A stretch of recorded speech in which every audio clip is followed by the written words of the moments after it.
This is a different kind of video to my normal kind of chirpy, jolly type of things, because I am feeling really fucking pissed today. It's been a while coming, and I've been feeling this feeling inside of me that the negative side of my ego, I've always called it the negative side of it, but I realise that it's the hurt side of the ego. The hurt side of my ego has been shut down, has been not allowed to speak.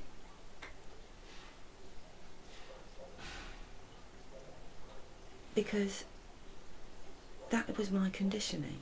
My conditioning was that this part of the mind was not allowed to express itself.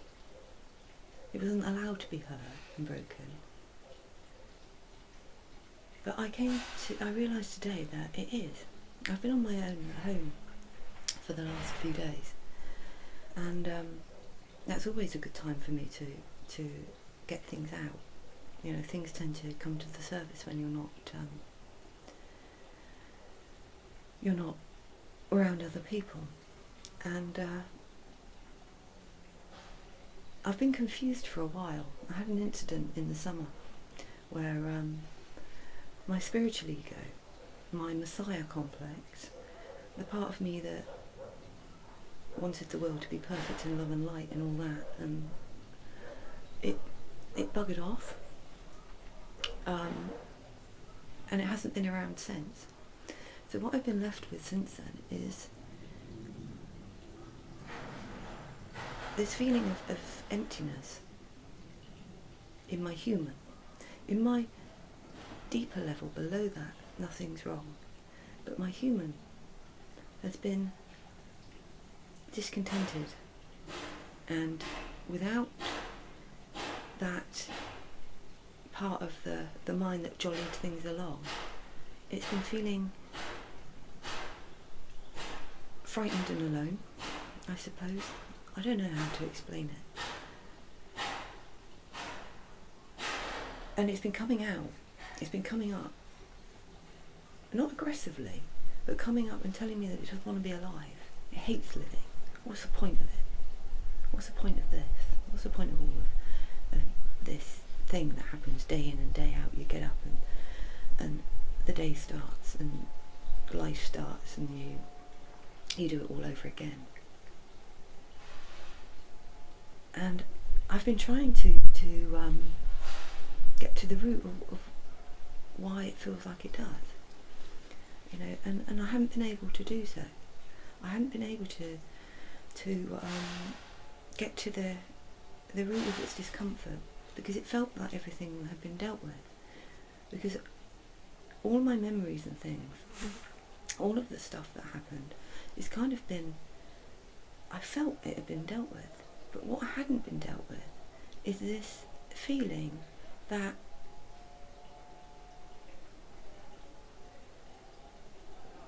I've never stood up for myself, really. I've never really stood up and said, it's wrong. That the things they did to me were wrong, and the way they treated me was wrong. Because it's been my spiritual ego that's been talking to you.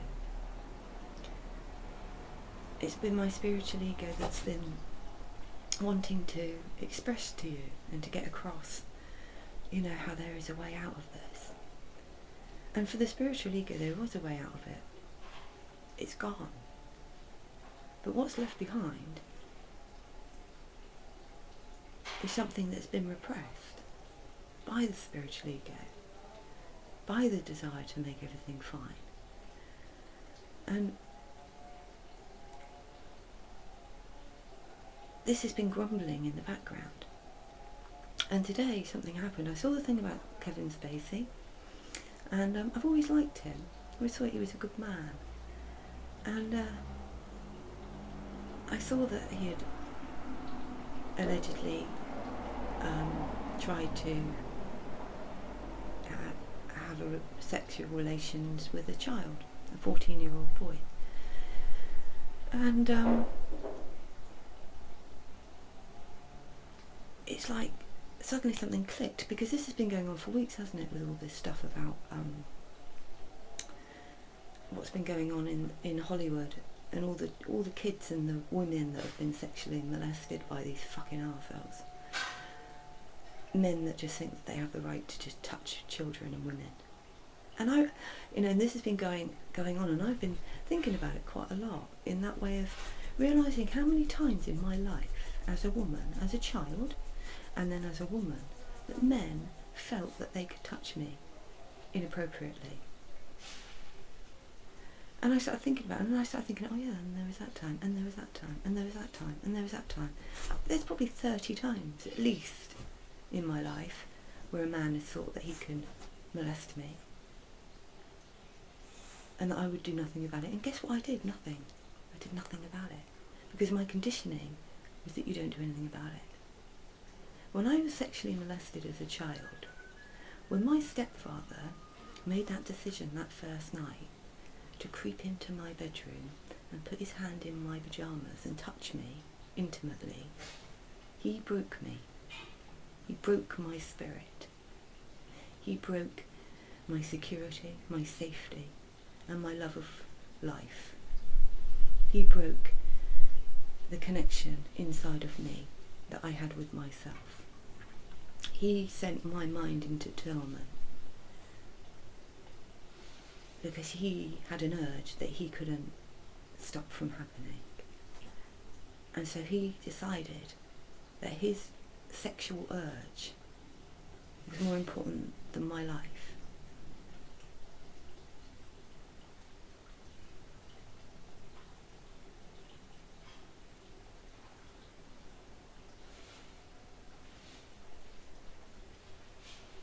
And it led to my teenage years being a nightmare. A nightmare. And this is something my mum used to say to me after she knew. She used to say to me, yeah, but he never actually physically hurt you, did he? As if that made it all right. As if, because he didn't actually cause me physical pain, that it was all right. It was excusable. But it wasn't excusable, because it put a monster in me. It put a monster in me that hated itself. It made me loathe myself. It made me feel unworthy of life. It made me feel like a piece of shit. And I've carried that feeling with me all my life since then, that I was not worthy of not being violated, and that if I was violated, that I just had to suck it up and shut up about it. Because the thing is, it doesn't end with the perpetrator. What happens then, for me anyway, is that my mother and father also became perpetrators in his crime. And it was a crime. He committed a crime. So I think it might have been a bit of the old Stockholm syndromes, because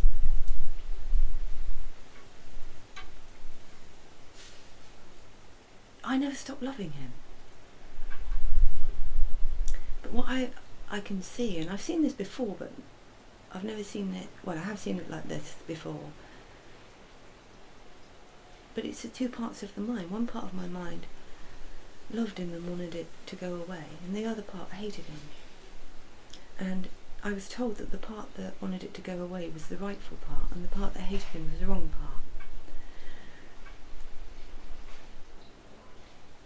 part. After he did this for, I don't know how many times he did it. I would wake up in the night, he'd be touching me, and then he would go away. When he first started doing it, I could not understand what he was doing or why he was doing it. It just did not make any sense to me whatsoever. I just knew that he shouldn't be doing it. And that first morning, when I got up, and I did not tell my mother, because I was confused, and I didn't tell her. And that meant I couldn't tell her then. Because as soon as I didn't tell her that first day, in my mind, in my childish little mind, I became as bad as him. Because I knew that when I told her, or if I told her, the next time it happened, that she'd say, has this happened before?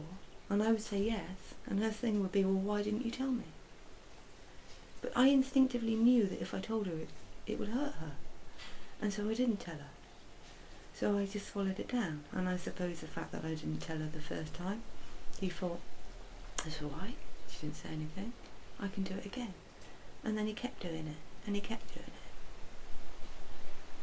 And so my life became two parts. It was night time, when the bad thing happened, and then the daytime where everything carried on as if nothing was happening. He never mentioned it to me, I never mentioned it to him. We just carried on living as if it wasn't happening. Yeah, it was. It was happening.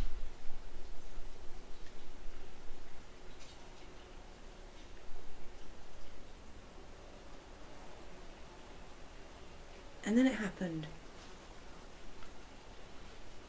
This is really hard. This is really hard. But I want to get this out. I want to get this out of me. I want to say it out loud. Because why should I be ashamed? Because I realise that's something, I still have shame. I have shame that I was violated.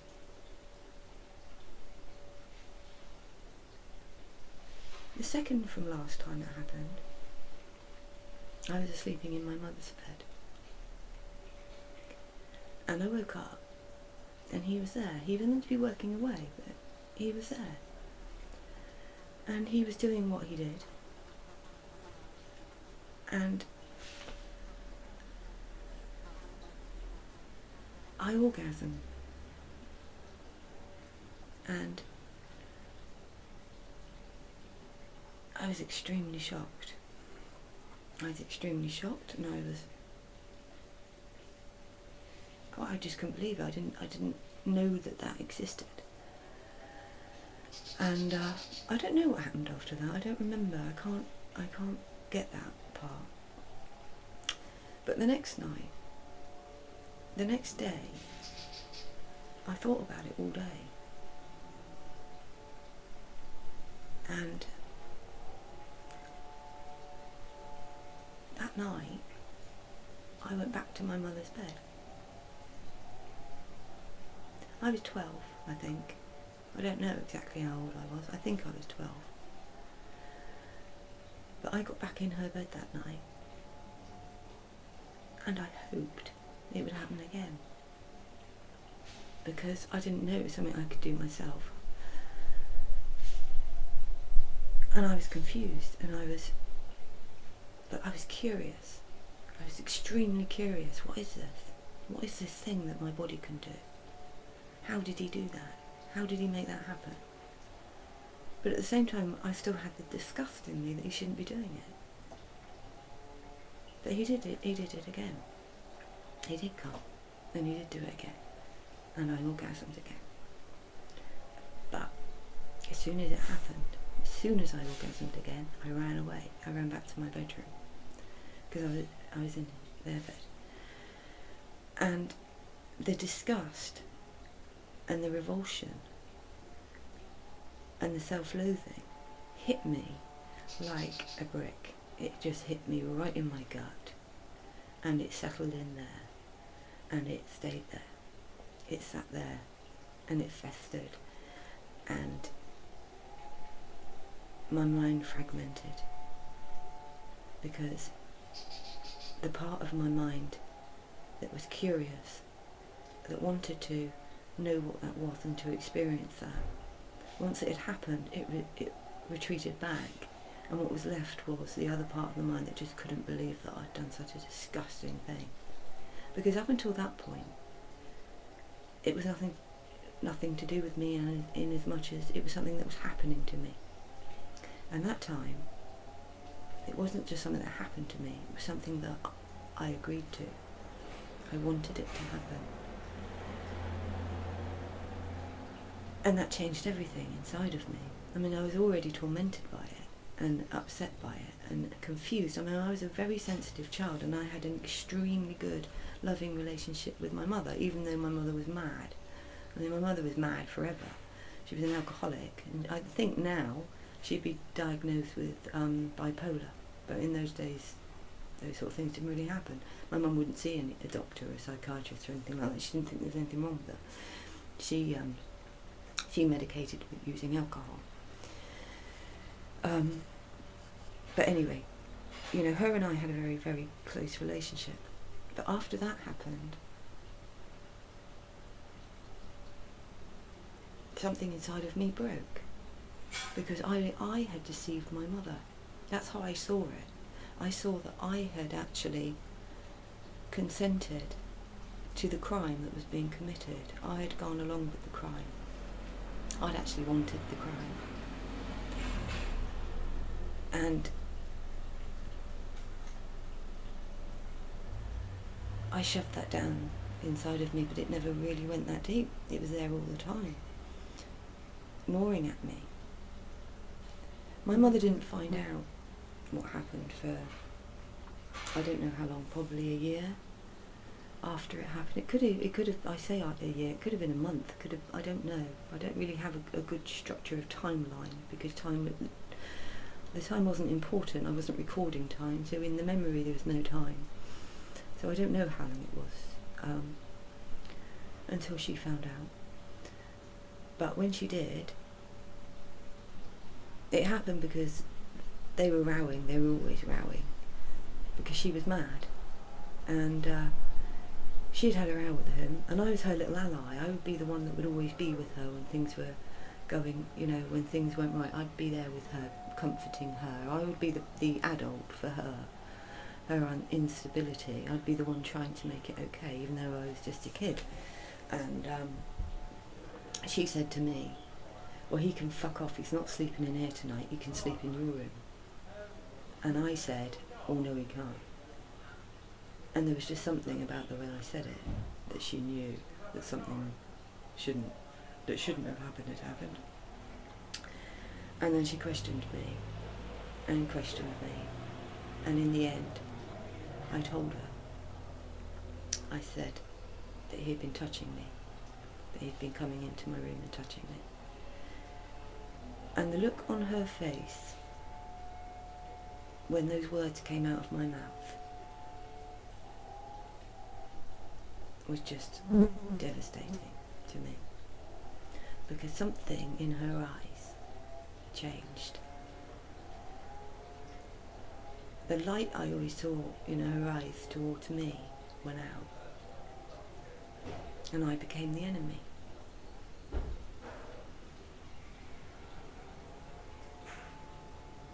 And our relationship was broken. And then she confronted him, she called him upstairs, and the three of us were in their bedroom, and she was screaming at him. At this point she was on my side. She was screaming at him, saying, how could you do that, how could you touch my child, she's a child. And he was crying, and I was crying, she was crying, it was horrible. And I was so confused inside, because he was the best adult in our life. He was the most stable person that we had. And suddenly he was going to be gone. And I loved him. I loved him and I hated him. But I wanted him to stay and I wanted him to go. My mum was saying that she was going to call the police and he'd have to go to prison, and I was saying, don't, and crying, saying, don't, and she was saying, yeah, you'll go to prison then. And the thought of that was just seeing him stood there crying and broken and so ashamed of himself.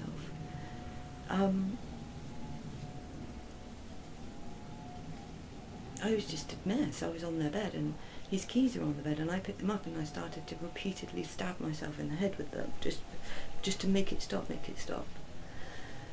In the end, I don't know what happened. She sent me to bed, and I went to bed that night, and it felt like my world was broken. And I thought that when I woke up in the morning that he would be gone. And even though it felt sad that he'd been gone, because I loved him, there was also a huge relief that he'd be gone, because I hated him, and that my mum would make it okay, that it would be over. But when I woke up in the morning, my mum came in and she said to me that I was not to mention it again, and that he wasn't going, and that I was to keep quiet about it and not to tell anybody, ever. And she looked at me like I was a piece of shit. And I wasn't worth it. I wasn't worth saving.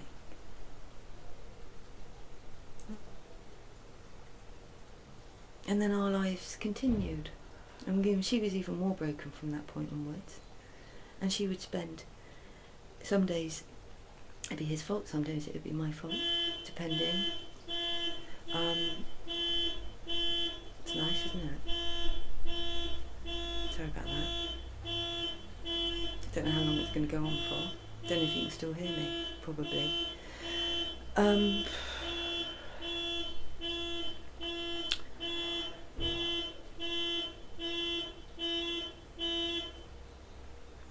Better. Yeah, our life then continued, with us all living together and all pretending to the outside world that we were a happy family. But in fact what we were was a collection of trapped people. People trapped in a house together. And nobody could say anything. Nobody could make it go away.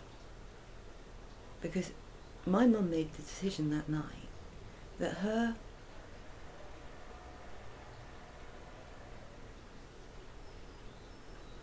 deep need for her parents to not know that, because my grandparents apparently were very upset when my mum left my father, and then she'd married this man who turned out to be a paedophile, and so she couldn't bear it. She couldn't bear everybody to know what he'd done.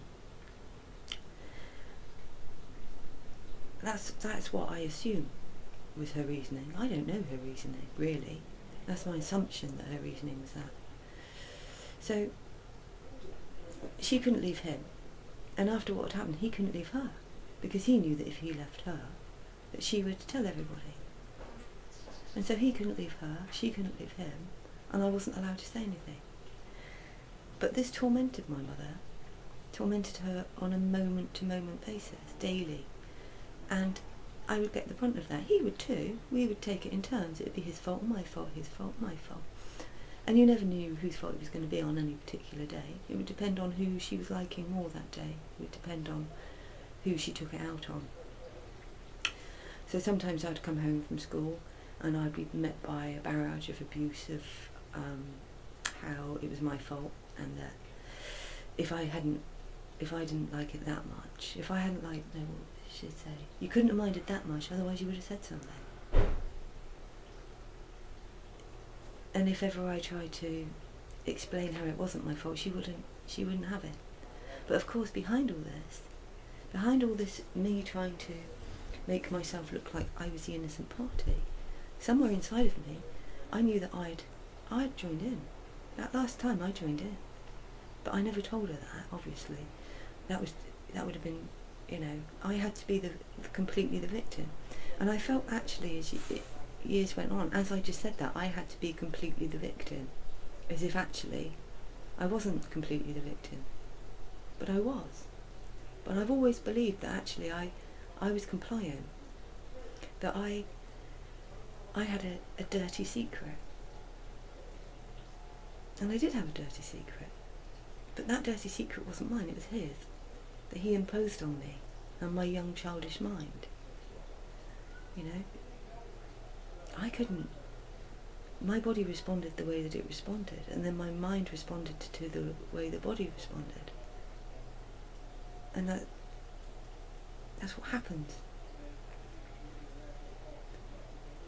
But when you don't have anyone to talk to about anything, I wasn't allowed to talk to anybody about it at all. I couldn't talk to my mum about it because she was fucking mad, and I couldn't talk to anybody. I wasn't allowed. I was absolutely sworn to secrecy.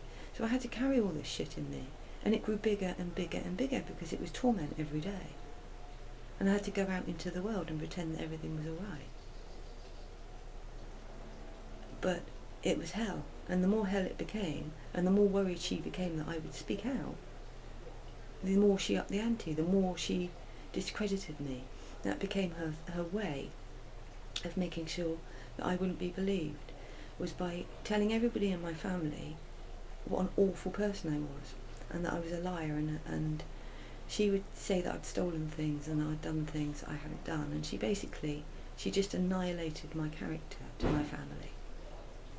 Or so she led me to believe. I don't actually know whether it's true, but that's what she would say to me. I'd come home from school and she'd tell me that she'd told people she lost her watch or sold her watch or something happened to her watch, and she decided I'd stolen it. I didn't steal it, but she told everyone in my family that I'd stolen her watch. It was her grandmother's watch, it was gold, it was hers, and she told them all that I'd stolen it to buy drugs. I'd never even seen drugs, didn't know anything about drugs, but that's what she led my lovely family to believe. All my grandparents, my aunties, my uncles, everybody.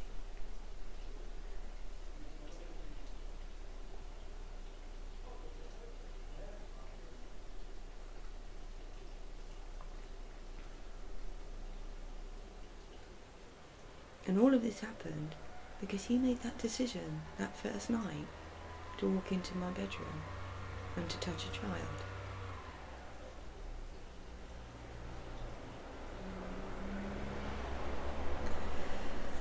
So we all lived like that for a few years. I would stay away from home as much as I could. I'd stay at anybody's house, anybody that would let me stay. First time I had sex with a boy, it was because I met some boys on the way home when I was walking home one night, and they were a group of lads whose parents were away, and they said I could go and stay. I had a friend with me. We were meant to be going back to my house, but just staying anywhere was better than being in there with those two. And so I stayed with these boys, and I ended up having sex with one of them, and I don't even know his name. Another piece of self-hatred pushed down on top of that. Because when you hate yourself, when you decide that you're worthy of nothing, that actually people are allowed to just touch you and violate you and no one's going to do or say anything about it, you give your power away. You think, well, I'm not worthy of anything anyway. You know, I'm allowed to be touched. Then, a bit later on, a couple of years after this happened, my father found out. I told my best friend, who was my dad's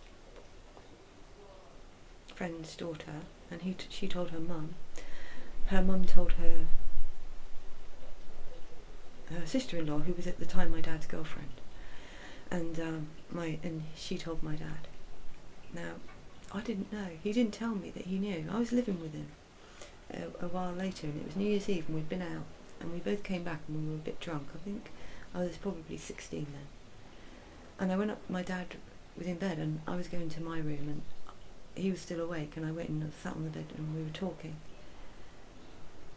And then he told me that he knew. And it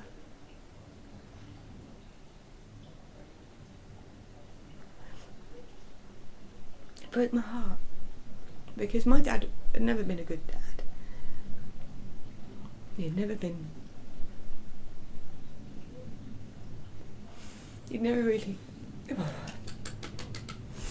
taken much notice of us as children. He would have us, he would look after us on a Sunday, but he was a very selfish man. He only really cared about sport and who he was fucking, basically.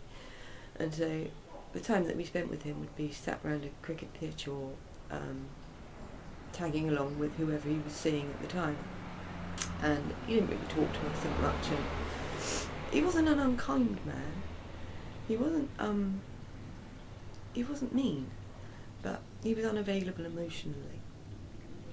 And yeah, he told me that he knew, and he'd known for quite a while. And it broke my heart, because he didn't do anything. He did absolutely nothing about it. He didn't even ring them up. He didn't even pick up the phone and say, I found this out, that this happened. Nothing. He did nothing. I'd always had it in my head that if my dad finds out about this, you're going to be in serious shit, Nate. That's what I would think. When he finds out, if ever he finds out, he will annihilate you both. I don't know why I thought that, because it's not like he'd ever stood up for me before in any way, but I don't know, it was something that I held on to as a kind of, you know, a comfort, I suppose, that, you know, there was this man and he would stand up for me, but the only reason he wasn't killing you both was because I haven't told him, and the reason I'm not telling him is for your protection, really. And then it turned out that actually he knew, but he didn't do anything. And my self-worth fell even further through the floor. You know? You're not worthy. You're not worth it. You know, men in those days were very misogynist. I don't know whether he was just weak. He was so weak he couldn't be bothered. He couldn't do it, or he couldn't be bothered, or what? I don't know. And then another time I was at cricket with my dad. By this point I was about 15, and, you know, was sort of womanly. Well, I was 15, and one of his cricket friends had to go back. We were at the pub, and he had to go back to the pavilion to hoover it. And he asked me. My dad said that I'd go with him. He said, "Oh, you'll go and help, won't you?" And I had no choice. I had to go. Got in the car with him, and I was putting my soap belt on, and he leant over and he grabbed my breast, and he, you know, and said something derogatory to me. I don't know what it was. I can't remember. But we hadn't even left the car park at that point. But my self-worth was so low, I didn't get out of the car, I went with him. And when we got there, and I stayed outside, and I avoided him.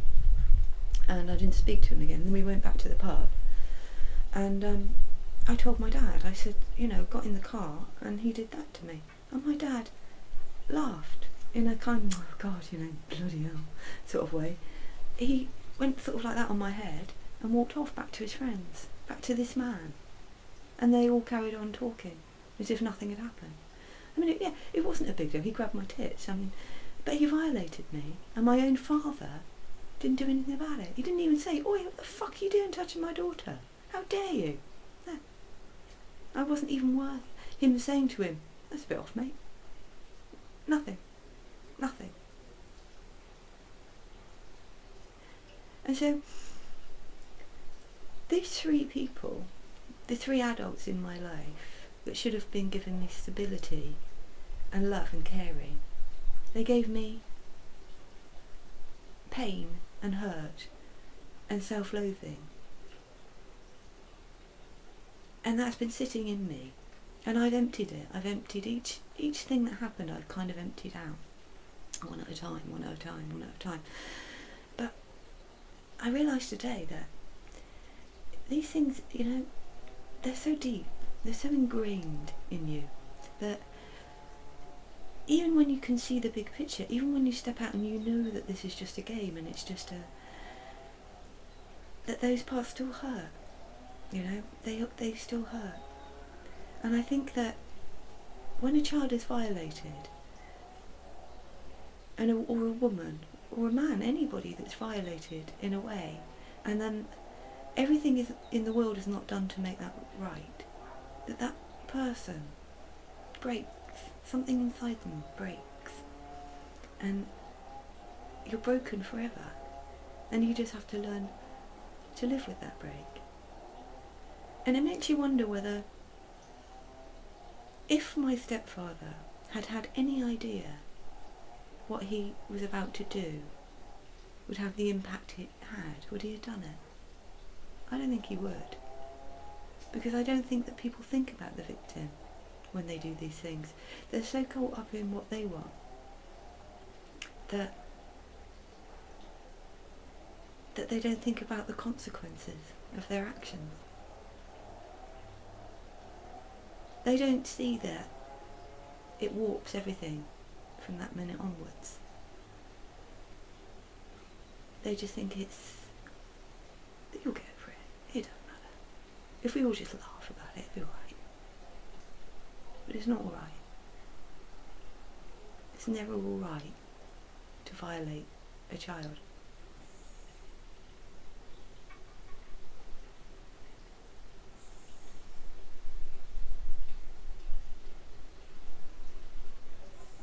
I I'd like to just say that many, many years later, my uncle, my mum's brother, my grandmother had died a few weeks previously, and then my mother, being my mother, she had then gone on a huge drinking binge, and she'd already been in hospital a couple of times near to death through drinking, and she had a huge stroke, and due to the her liver was failing, she had a stroke. She was just, she was dying basically, slowly. And during this time we realised that my grandmother had died, and my mother had then inherited half of my grandparents' wealth. My uncle one half, my mother the other half. And there's my mother lying in hospital, dying, and he's out there with access to our grandparents' money.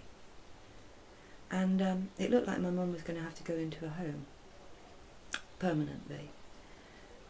And I rang up my uncle, and my uncle didn't know anything about the abuse. But I had this real strong feeling that my grandfather and grandmother, who were amazing people, they were the most lovely, honourable people, that they would not want him to inherit their money, considering what he had caused. Like, I felt that he was responsible for my mother. He was responsible for the fact that she drunk herself to near death at that point because of what he had done. I mean, obviously I can see now that she was responsible for it, in that, she poured it down her throat, he didn't, but he certainly contributed. And I just really didn't feel that he should gain from my grandparents' money. They'd worked hard all their life, and the last thing that my grandfather would do would give his money to a paedophile. And I rang up my uncle, and I told him what happened, and it was like, it was a bit like a miracle, really, because I didn't know my uncle that well. My mother had never liked him. She was jealous of him and his success, and the fact that he wasn't a fuck up like she was. She had her reasons, not because he had done anything, but because of the start in their life. But that's another story. But my uncle, he completely understood what I was saying, and he took my side, and it was like a bloody miracle, because it was the first time ever in my life that an adult, who I told this to, had actually said, "You're completely right, yeah, and no, he shouldn't get away with this." And he confronted him, and he went round and saw him, and it was really hard for him to do that, because he's a very gentle man, but he did. He went round there, and he confronted him and said, "Look, my parents, there's no way, considering what you did, that they would want you to inherit their money, and that I think that you should give it to the children, my brother, sister and I. It should just be divided between the three of them. You've got no right to it." And he didn't. He kept the money. And my mother died. Actually, this happened just after my mother died, that my uncle confronted him a few weeks later, because at this point we realised that she was now dead, and he had the money. And it wasn't about the money. It was about the fact that he's the one that broke it all, and he ended up with all the money. And it just felt completely wrong that should be the case.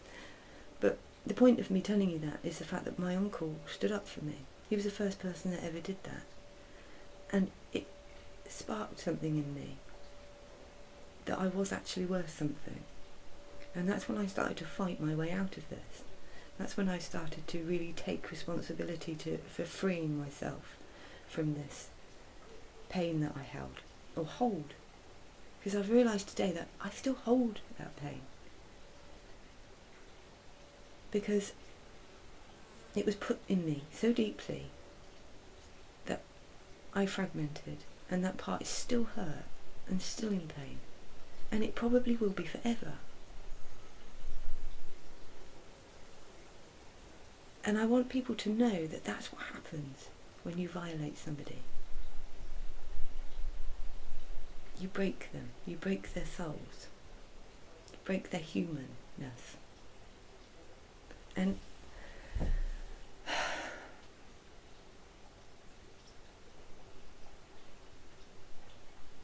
we've got to do what we can to stop it happening. And all this that's coming out now about Hollywood and everything, I think it's bringing that to the surface, and it's making people look at when they've been violated and say, it was wrong, and that it's happened to me. And it's too late for us that it's already happened to. But what we do when we bring something, it's like slavery and things like that. We stop it happening in the future. And so, whilst all this is coming out, it means that now if this happens, people are more likely to stand up and say, this has just happened to me, and people will stand up and look after them.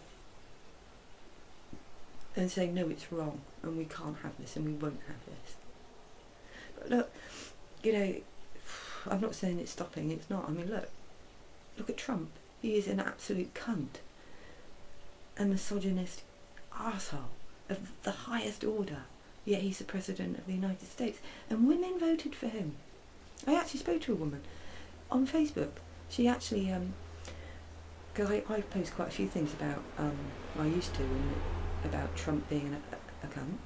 And she was a supporter of him. She was some American. I didn't even know how she had become my friend, but I noticed that she had posted something about people running him down, and I realised she was talking about me, so I just unfriended her. Because I didn't know who she was anyway, and then I got this message from her saying, please don't not be my friend, and I'm really sorry that I put that, but I replied to her saying, I just can't understand how you as a woman could vote for a man like that is violated other women. And she said, oh, because he said he was going to make America great again. And completely overlooked the fact that he molested women, and apparently a child as well at some point. And now he's the president. But I think all these things happen for a reason. When things need to come to, it's like a boil, and it needs to come to the surface. But unfortunately, as humans, we're so locked in our own little pieces of life that we don't like looking at the bigger picture. So it has to get to the point where the whole world, or Western world, turns into a raging pustula of sexual molestation and violence against people, and explode out with everyone saying that that's what we need to address something. And at the moment, that's what's happening. And long may it happen. You know, we've got to be harder on these sorts of things. We've got to stop pushing them under the carpet. You know, when I think now, because of the fact that I was molested then, I was violated several times through my life, and I never said anything about it because I didn't feel worthy. I didn't feel I had the right to say, you haven't got the right to touch me. And so when people did things to me, I brushed them under the carpet, you know. I would just sort of move away, or, you know.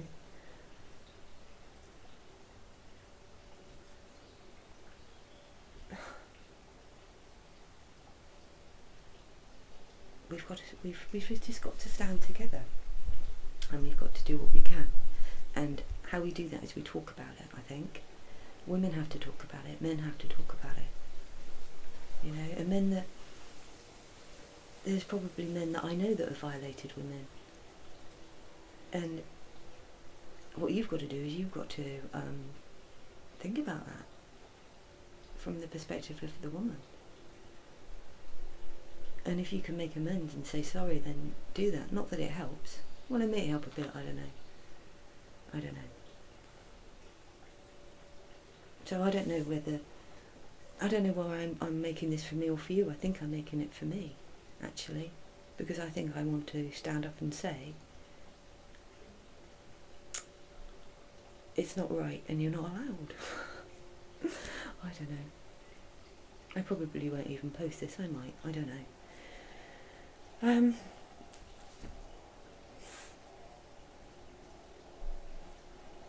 The thing is, when we get into spiritualness, we try to make everything love and light, don't we? We want to brush it all under the carpet and make it like, I'm fine now, I'm fine, I'm mended. And compared to what I used to be, I am mended. because I can see this happening in front of me and I can feel it in me, but I know it's not me. But I'm in a position where I've spent a lot of time doing this, and there's a lot of people that haven't and can't, and they don't want to go back and face their misery. They don't want to see that perpetrator's face in their face again.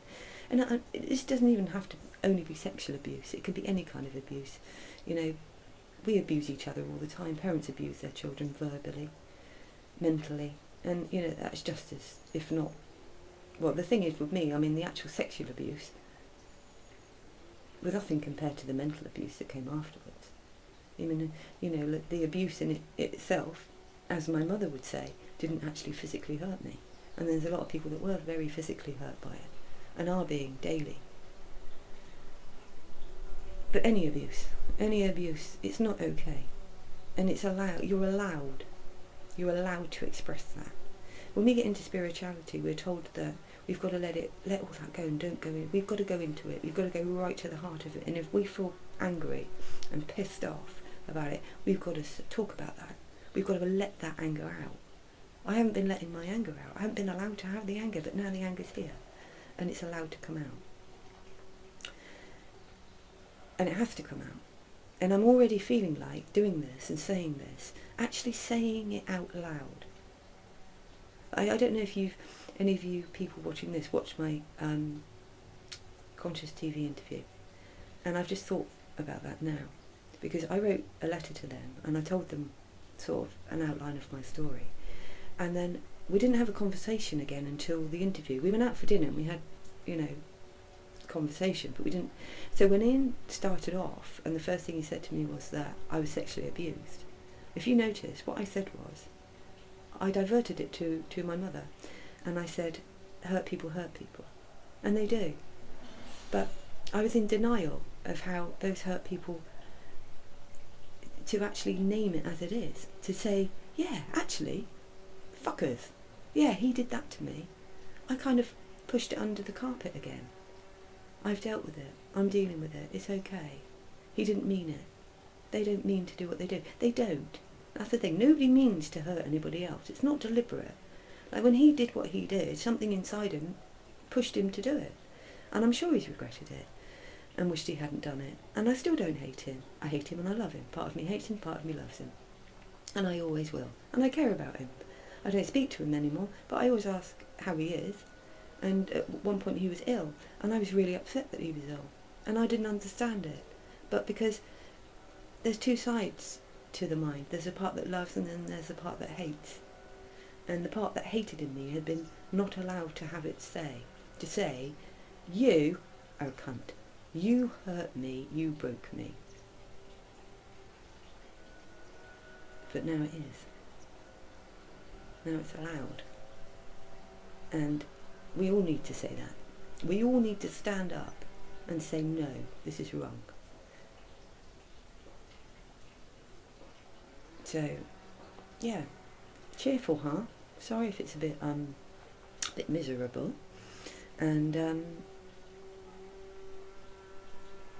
but thank you for listening if you have. And I hope that it's helpful to you. But if it isn't, it's been helpful for me. So I thank you. I thank you for being my witness. The witness to my telling. To me saying I'm worth more than this. I didn't deserve that. Thank you.